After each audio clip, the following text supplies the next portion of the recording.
हमारे साथ तो ऐसी बुरी कंडीशन है कि हमारे मन के अंदर इच्छा भी दूसरे लोग पैदा करते हैं। आपके मन के अंदर कोई इच्छाएं पैदा होती हैं? नहीं होती महाराज। आपके अंदर पाप करने की भी कोई सामर्थ्य नहीं है जब तक आपको नो कर्म सामने न रख दिया जाए। तो आपके मन के अंदर दूसरे लोग इच्छा पैदा करते हैं। कैसे इच्छा पैदा करते हैं?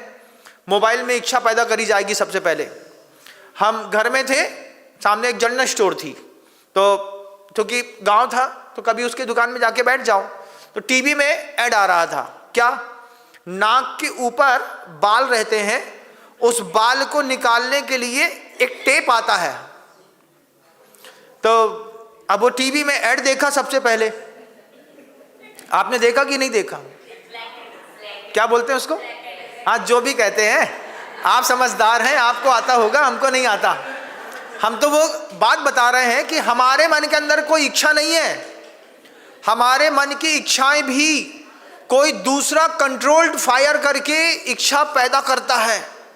अब टीवी में ऐड देखा। क्या ऐड देखा? नाक के ऊपर ऐसा लंबा सा वो बाल दिखा रहा है, फिर वो एक टेप चिपकाएगा, फिर उसको सट्ट से खींचेगा, खींचते साथ ही वो बिल्कुल चिकनी हो गई। अब कल तक तो हमारी नाक में बाल नहीं दिख रहा था हमको, लेकिन जैसे ही टीवी वाले ने दिखाया कि तुम्हारी नाक में बाल हैं, हमने फिर गए, हम आईने को साफ करके उसमें न्यूज़पेपर से पोंछा, फिर हमने अपनी नाक देखी, कल तक नहीं थे बाल, उस दिन के बाद बाल दिखने लगा।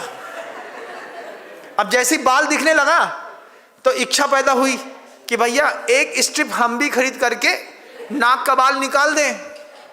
तो भैया मूंछ के बाल निकालना अलग बात है, नाक का बाल निकाल दें। हमने उससे कहा जब तक ये चीज बनी नहीं थी तब तक इसकी आवश्यकता भी नहीं थी। आज ये चीज बन गई तो आदमी को इसकी आवश्यकता बन रही। इंसान के अंदर इच्छा पैदा हुई, इच्छा पैदा की जाती है और एक इच्छा पैदा होती है। सामने एक हाउसवेयर था, उसकी दुकान धीरे धीरे चलने लगी, अच्छी चलने लगी। तो हमने उससे पूछा एक दिन जाकर के, तुम्हारी दुकान इतनी अच्छी कैसे चलती है?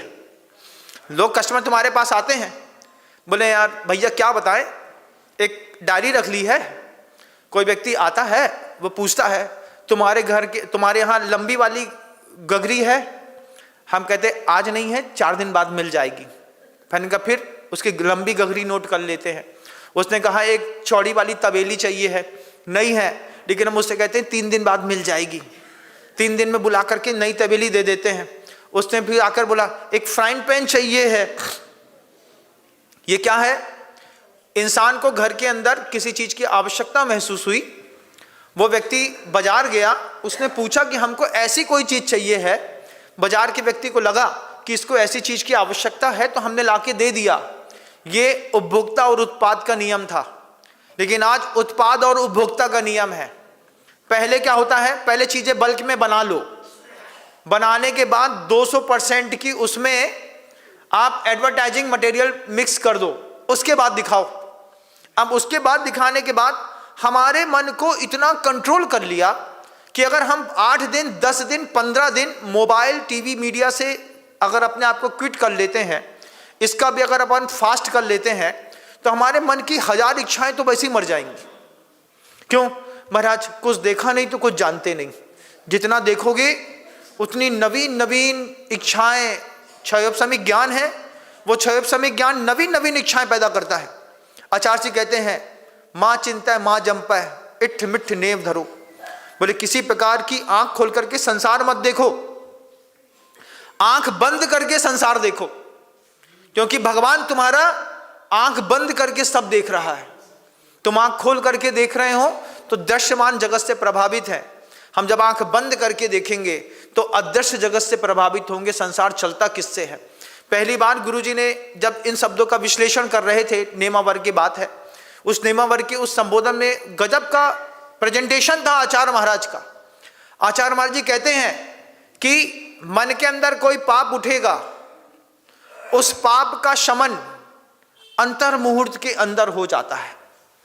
लेकिन अगर आपकी दृष्टि से कोई पाप उठेगा, फिर जब तक उसका शमन ना हो तब तक आपको परेशान रहना पड़ता है।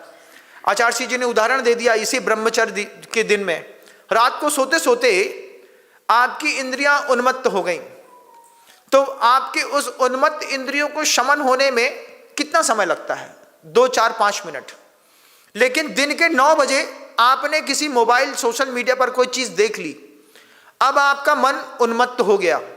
अब इसका शमन अगर शाम के 5 बजे तक इसको शमन नहीं किया है तो तब तक आपके मन के अंदर विकार घूमता रहेगा। तो गुरु जी कहते थे नो कर्म से बचो, बचो और बचाओ अपने परिवार को। आज साधु है आपके मोहल्ले में, साधु है आपके मंदिर में तो सम्यक दर्शन है, साधु है तो सम्यक ज्ञान है, साधु है तो सम्यक चारित्र की भाषा है, परिभाषा है, हम धैर्य पूर्वक सुन रहे हैं। साधु नहीं है तो कुछ नहीं है। अगर साधु नहीं है, मंदिर में तो है लेकिन मन में है कि नहीं? जिसके मन में साधु नहीं है वे आपके ही परिवार के बच्चे, आपके परिवार के पुरुष अभी घर में बैठे होंगे ना। क्यों? मोहल्ले में तो साधु है लेकिन हमारे मन में नहीं है। मन में साधु नहीं है तो उसका भोजन देख लीजिएगा, उसकी भाषा देख लीजिएगा, उसकी भूसा देख लीजिएगा। जिसके मन में साधु है उसका भोजन भजन देख लीजिएगा। कितना कठिन है। आचार्य कह रहे हैं, मैं भी वही बात आपसे कह रहा हूं, आपने खूब पैसा कमाया है, खूब पुरुषार्थ किया है, आपने अपने पुरुषार्थ का पुण्य भोगो, वस्त्रों में अपने पुरुषार्थ का पुण्य भोगो, आप भोजन में अपने पुरुषार्थ का पुण्य भोगो, आप पुण्य भोग लो। जिन जिन चीजों में होता है, अपने घर में इतने संपन्न हो गए आप, कितना वैभव है ना, है, अपने घर में अहिंसा भोग लो, बस हो गया। आप संसार की चिंता मत करो। 4 परिवार के 7 लोग हैं, 6 लोग हैं, 8 लोग हैं, इनके बीच में अपने धन से ऐसा माहौल बनाओ कि हमारे घर के अंदर अहिंसा कहीं ना कहीं जीवंतता दिखाई देती रहे। जब लक्ष्मण रेखा खींचते हैं तो कैसे खींचते हैं?